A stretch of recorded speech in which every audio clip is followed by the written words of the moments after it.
Aduh, aku bergetar, guys.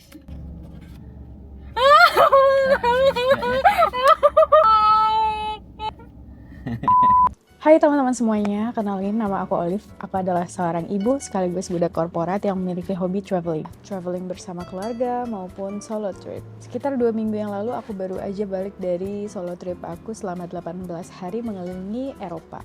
Plus umroh mandiri. Di video kali ini aku bakal share ke kalian bagaimana aku mendapatkan visa Schengen, apply pertama kali, dan langsung approve hanya dalam 3 hari kerja. Buat kalian yang masih bingung gimana step-stepnya untuk apply visa dan persyaratan apa aja yang dilampirkan, beserta tips-tips aku hingga mendapatkan visa dalam waktu yang cepat, aku bakal share di video ini. So let's get started! Oke, sebelum masuk ke tutorialnya, aku bakal bahas sedikit apa itu visa Schengen. Visa Schengen adalah satu visa yang memungkinkan kamu mendatangi beberapa negara yang masuk ke dalam keanggotaan Schengen. Berikut adalah list negara-negaranya. Nah, selanjutnya dalam aplikasi pengajuan visa Schengen ada namanya pihak VFS. VFS ini adalah perpanjangan dari kedutaan atau embassy negara-negara Schengen. Nah, jadi kalian dalam mengapply visa itu bukan langsung ke kedutaan negaranya, tapi melalui VFS ini. Nah, selanjutnya, step pertama kali yang harus kalian tentukan adalah negara tujuan yang menjadi tempat kalian apply visa. Dari banyak negara yang masuk ke keanggotaan Schengen, kalian tentukan dulu kalian mau pergi ke negara apa aja. Oke, misalnya udah dapat negaranya ada 4 atau 5 negara. Dari 4 atau 5 negara itu, kalian tentukan dulu pertama, di negara apa kalian masuk. Yang kedua, di negara apa kalian stay paling lama. Nah, 2 kriteria ini adalah kriteria kalian dalam menentukan tempat apply visanya. Jadi, di perjalanan aku kemarin, aku mengunjungi negara Italia, Switzerland, sama Prancis. Nah, dari 3 negara itu, aku masuk pertama kali lewat negara Italia. Dan stay paling lama juga di negara Italia. Maka dari itu, aku pilih Italia sebagai tempat pengajuan visa Schengen aku. Terus, misalnya gimana nih kalau negara stay paling lama dan negara pertama kali masuk kita nih berbeda. Aku sarankan kalian riset dulu negara yang memiliki tingkat approval tertinggi. Jadi kalian bisa cek di ChatGPT, mungkin di Google ada persentasenya gitu.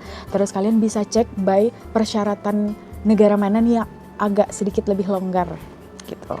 Persyaratan visa Schengen sendiri tiap negara itu sebenarnya template sama umum. Tapi tiap negara juga memiliki add-on persyaratan gitu, persyaratan khusus di negaranya masing-masing. Aku baca-baca kabarnya, negara Prancis itu menyarankan bookingan dari hotel yang kita punya harus direct ke hotelnya langsung. Mereka nggak menerima bookingan dari third party seperti Agoda, Tiket.com, Traveloka, dan sejenisnya. Maka dari itu kalian juga harus pinter-pinter ya dalam menentukan negara tempat kalian apply visa.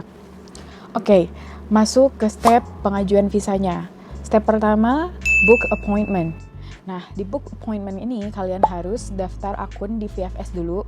Nah, dalam case ini aku daftar di akun VFS Italy. Aku bisa cantumin linknya di sini dan ada beberapa juga untuk alamat negara lainnya. Nah, setelah kalian buat akun di website VFS tadi, selanjutnya kalian bisa war tanggal appointment untuk pengajuan visanya. Oke, dalam book appointment ini kalian juga harus gercep karena slotnya juga sering penuh banget. Di case negara Italia ini, aku book appointment di bulan Januari. Baru dapat tanggalnya itu untuk biometrik dan penyampaian berkas sekitar akhir Maret. Jadi harus cukup gercep dan pintar ya lihat tanggalnya. Mereka juga punya jam-jam tertentu untuk kalian bisa ngambil appointmentnya, karena di luar jam-jam tersebut biasanya websitenya kayak nggak mau gitu untuk ngambil appointment. Step kedua, setelah dapat appointment kalian siapkan persyaratan. Nah, ini adalah step yang sangat krusial ya. Oke, di persyaratan ini kita langsung aja ke websitenya dan kita lihat di websitenya ada apa aja. Aku bakal jabarin satu-satu ya. Aku bakal tampilin di sini. Nah, di website VFS ini, kalian bisa lihat documents required. Oh ya, disclaimer, aku nggak bakal bahas persyaratan yang udah jelas tertera. Jadi aku bakal kasih penjelasan terhadap persyaratan yang masih ambigu dan tips-tips dari persyaratan tersebut, oke? Yang pertama, dari turis visa. Kita disuruh untuk isi formulir. Formulirnya bisa diakses via e-formulir atau kalian bisa print terus ditulis tangan juga boleh. Selanjutnya, syaratnya paspor asli dan fotokopi paspor. Yang fotokopinya cukup di bagian identitas aja dan signature paling belakang. kolom tanda tangan, dan pastiin itu paspor kalian punya kolom tanda tangan ya, karena pernah kejadian itu visanya di approve tapi karena pasportnya nggak ada kolom tanda tangan, pas sampai di negara tujuan dia ditolak untuk keluar dari imigrasi. Jadi make sure paspor kalian itu keluarannya memiliki kolom tanda tangan. Oke? Selanjutnya pas foto dengan ketentuan visa, kalian bisa datang ke studio manapun dan tinggal bilang mau foto untuk visa, mereka rata-rata udah ngerti, dan peraturannya kalian juga bisa lihat di website itu. Nah, persyaratan selanjutnya yaitu asuransi perjalanan. Nah, travel insurance ini kalian harus hati-hati banget dan ngelihat itu detail asuransinya apa aja. Di Schengen ini diwajibkan untuk membeli asuransi dengan coverage minimal 30.000 euro. Nah, kalian harus lihat ya, karena pernah kejadian visanya ditolak karena dia beli travel insurance yang coveragenya itu di bawah 30.000 euro. Jadi sayang banget kan ya, cuma gara-gara itu visa kita ditolak.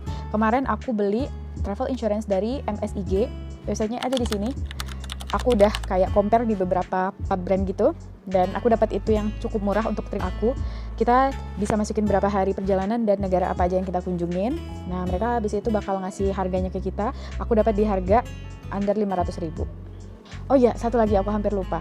Dalam pemilihan asuransi ini, kalian juga harus hati-hati apakah perusahaannya terdaftar pada list perusahaan asuransi yang diterima oleh pihak embassy ya. Kalian bisa cek di website VFS, di sana ada listnya, dan MSIG itu masuk. Selanjutnya, dokumen-dokumen penting seperti kartu keluarga, akta kelahiran, fotokopi KTP. Oke, dokumen selanjutnya yaitu bank reference and bank statement. Nah, ini cukup menjadi kehebohan ya di kalangan traveler, karena banyak banget misinformasi yang nyatain kalau kalian apply visa Schengen minimal saldonya harus 3 digit lah apalah. Nah, ini aku jelasin sedikit ya. Mereka bakal minta bank statement itu selama 3 bulan terakhir dengan arus kas yang baik itu. Nah, di sini aku melampirkan rekening gaji aku, dan memang rekening gaji itu sendiri aku pakai juga buat kehidupan sehari-hari kayak top up GoPay, belanja dan lain-lain. Nah, di sana pertama make sure tidak ada transaksi yang mencurigakan dengan nominal besar. Terus yang kedua, minimal saldonya berapa sih? Minimal saldo itu nggak pernah ada penetapan resmi dari pihak embassy. Tapi kalian bisa memperkirakan nominal saldo yang kalian harus sediakan atau mengendap itu berapa. Caranya gimana? Kalian bisa search biaya hidup di negara yang kalian akan kunjungi sesuai itinerary.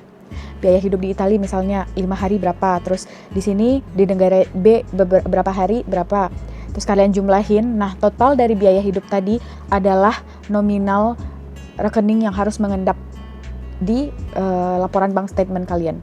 Jadi nggak ada tuh minimal harus 80 juta, 100 juta, enggak, no. Karena aku pernah baca pengalaman orang yang apply visa dengan nominal rekening 20 juta, bahkan di bawah itu mereka dapat approval karena arus keuangannya baik dan make sense dengan perjalanan yang akan mereka tempuh. Nah, selanjutnya keterangan kerja. Syarat keterangan kerja ini, karena aku budak korporat, sebenarnya gampang banget ya, kita tinggal lampirin SK. Tapi aku juga memberikan lampiran tambahan berupa employment letter. Itu kayak surat pernyataan gitu dari atasan langsung yang menyatakan berapa lama perjalanan kita dan tanggal berapa kita akan pergi dan kembali lagi ke Indonesia. Kalau bisa dikasih kayak kop surat gitu dari kantor kita. Nah, itu akan memperkuat pihak embassy bahwa kita benar-benar tujuannya untuk traveling, setelah cuti akan balik lagi kerja ke Indonesia. Terus di sini aku juga memberi lampiran pendukung berupa slip gaji aku selama 3 bulan terakhir. Oke, selanjutnya kita diminta untuk melampirkan itinerary. Itinerary ini kalian juga harus hati-hati karena ada beberapa kasus juga pengajuan visanya ditolak karena alasan itinerary. Pihak embassy nggak bakal ngejelasin apa kesalahan dari itinerary kalian, tapi di sini aku bakal jelasin dalam pembuatan itinerary. Aku sarankan kalian untuk jujur aja tentang perjalanan kalian, berapa lama dan negara apa aja yang dikunjungi. Dan dalam pembuatan itinerary kalian nggak boleh ngasal pilih negara ini, dan harus make sense. Kayak misal aku kasih contoh ya, kalian buat itinerary pertama kalian datang ke France, terus kalian ke daerah Jerman, terus kalian balik lagi ke Spanyol, terus kalian muter lagi ke Italia, itu sangat nggak make sense ya. Dan karena ini apply visa yang pertama, kalian bakal dapat periode approval itu sesuai itinerary yang kalian buat, atau mungkin lebih sedikit dari itinerary yang kalian buat. Jadi itinerary ini sangat penting, dan kalau bisa itu udah dipersiapkan sebelum kalian booking appointment, karena itu sangat membantu gambaran kita dalam menentukan negara dan membantu kita juga dalam mempersiapkan pesanan akomodasi lainnya. Nah, kalau aku pribadi, aku udah nyusun itinerary itu jauh sebelum aku appointment. Kenapa? karena dalam penyusunan itinerary kita bisa dapat gambaran budget, kita bisa dapat gambaran perjalanan, semuanya sangat membantu banget lah intinya. Aku udah mempersiapkan sekitar 1 tahun sebelum pengurusan visa bahkan. Nah, terus dalam itinerary aku juga kasih disclaimer, kalau kalian ada mempunyai rencana untuk naik overnight bus seperti FlixBus, tolong untuk tidak dilampirkan, karena kita wajib melampirkan semua bookingan hotel di semua hari perjalanan kita. Jadi kalian kalau bisa jangan masukin perjalanan dengan overnight bus, karena itu beresiko juga ya. Kemungkinan besar kalian bakal diminta bookingan hotel ketika kalian biometrik dan penyerahan berkas nanti. Terus bukti pembelian tiket pulang pergi. Ini aku bakal bahas ya tentang pembelian tiket pulang pergi. Gimana sih kita mau ngelampirin pembelian tiket sedangkan visa kita belum tentu approve ya. Nah, dalam pembelian tiket ini ada istilah namanya itu dummy tiket. Dia itu kayak semacam tiket yang kode bookingnya kita udah miliki, tapi kita hanya cukup membayar fee bookingnya aja.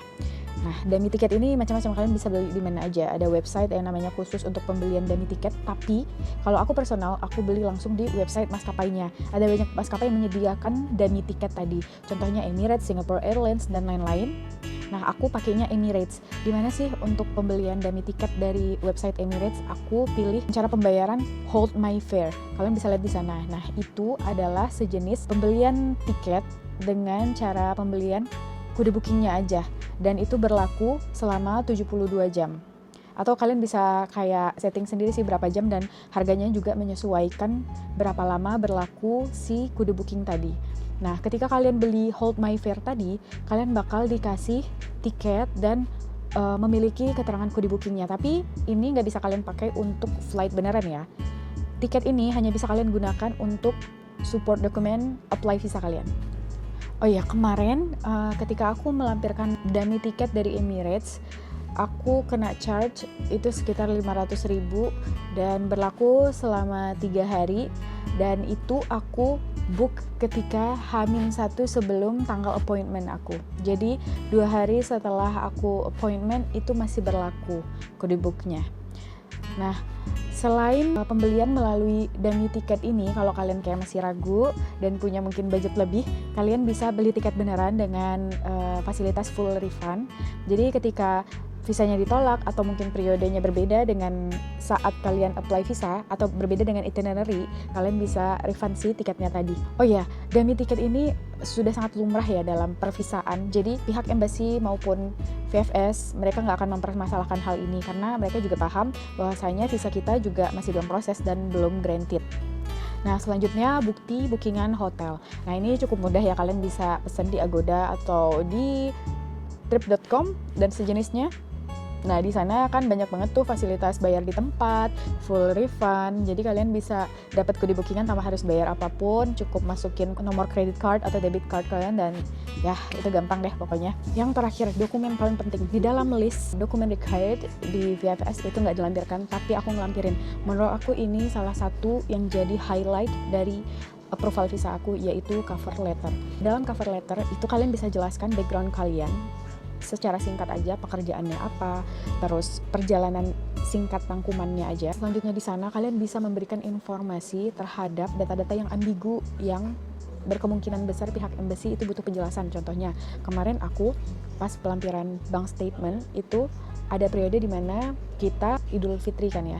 Nah, kan di sana kan kita pasti dapat THR yang menyebabkan penghasilan kita sekian kali lipat lebih besar. Nah, di sana aku jelasin, di bulan sekian aku mendapatkan THR allowance sejenis tunjangan hari raya yang menyebabkan penghasilan aku lebih besar. Terus karena aku juga seorang istri, aku juga menjelaskan bahwasanya aku mendapatkan nafkah dari suami setiap bulan sebesar sekian yang menambah penghasilan aku. Dan di sana aku juga jelasin total penghasilan aku sekian dengan tambah-tambahannya jadi sekian.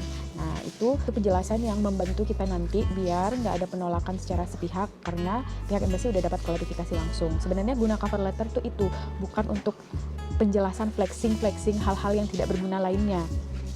Terus di cover letter juga aku jelaskan bahwasanya ketertarikan aku atau traveling aku tujuannya untuk apa. Kayak ketertarikan aku terhadap seni, ketertarikan aku dalam traveling, aku udah mengunjungi ini dan aku selalu mengikuti aturan yang berlaku di sebuah negara. Jadi intinya kalian buat statement yang buat mereka percaya bahwasanya kalian mampu dan akan kembali lagi ke negara asal kita setelah traveling. Intinya itu.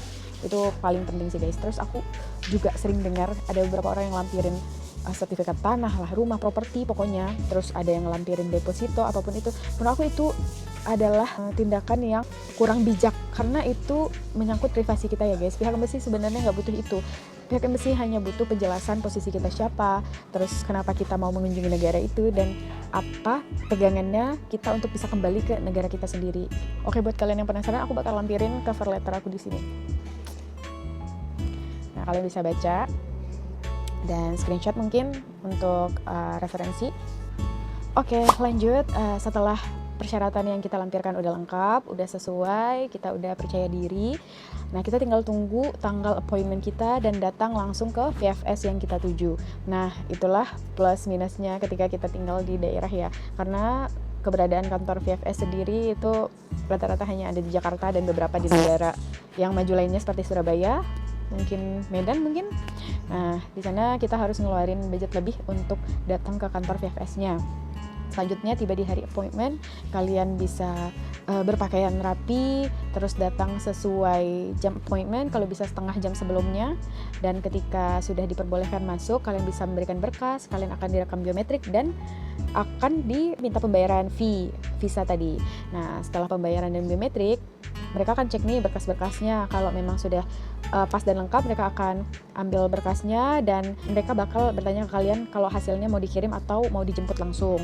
Aku sendiri karena tinggal di daerah, aku pilih untuk dikirim ke kotaku, Kota Padang, via kurir. Dan satu lagi, ketika pemberkasan, ketika ada berkas-berkas yang kurang, itu mereka cukup kooperatif untuk meminta persyaratannya sampai jam tutup mereka. Nah, setelah semuanya selesai, biometrik sudah, pemberkasan sudah, nah kita selanjutnya nunggu dan berserah diri aja terhadap hasilnya. Banyak-banyak doa semoga dapat approval visanya. Dan waktu itu aku book appointment sekitar hari Senin, dan sekitar 3 hari kerja setelah hari Senin visa aku udah granted dan dalam proses pengiriman ke kota aku. Ini aku kasih buktinya. Nah, pihak VFS ini cukup informatif ya. Mereka ngasih info melalui SMS dan email, tapi SMS-nya lebih update sih. Mereka kasih informasi mulai dari penerimaan berkas, penerusan berkas ke kedutaan, dan ketika berkas sudah selesai di proses kedutaan, mereka mengirim paspor kita, mereka kasih info semuanya di sini. Dan kalian bisa lihat tanggalnya. Nah, di tanggal 30 itu juga visa aku dikirim oleh pihak VFS ke kota aku. Jadi 3 hari kerja aja visa aku udah keluar guys. Nah, ini aku kasih lihat. Nah, ini aku kasih lihat visanya ya. Tuh, ini visa Schengen aku. Nah, aku dapat visa itu multiple entry, beberapa kali masuk, tapi dengan periode 29 Mei sampai dengan 2 Juli, itu sekitar 1 bulanan, dengan maksimum tinggalnya itu 20 hari. Nah, sedangkan di itinerary aku buat itu sekitar 18 hari, jadi mereka ngelebihin 2 hari aja dari rencana perjalanan aku. Nah, satu lagi, aku punya tempat yang sangat membantu banget bagi aku dalam melihat orang-orang yang udah pernah apply visa sebelumnya. Aku masuk kayak ke grup Facebook gitu. Grupnya namanya Backpacker International. Kalian bisa lihat di sini dan aku bakal kasih linknya di bawah atau mungkin di description box. Nah, ini sangat membantu banget. Kalian bisa cari, nanti search aja visa Schengen negara ini gitu. Nah, mereka bakal banyak tuh pengalaman-pengalaman dari teman-teman kita yang traveler juga yang udah pernah apply visa di sana, dan mereka bakal kasih informasi untuk tiap negara, punya pengalaman gimana dan punya rules yang bagaimana. Itu penting banget sih. Oke, sekian aja video dari aku. Kalau misalnya ada pertanyaan bisa tanya-tanya di bawah. Insya Allah aku bakal balas dalam bentuk komentar atau mungkin video kalau banyak. Amin. Jadi sekian dulu video dari aku. Semoga bermanfaat. Sampai jumpa lagi. Tunggu vlog aku di Europe dan umroh mandiri ya guys. Bye.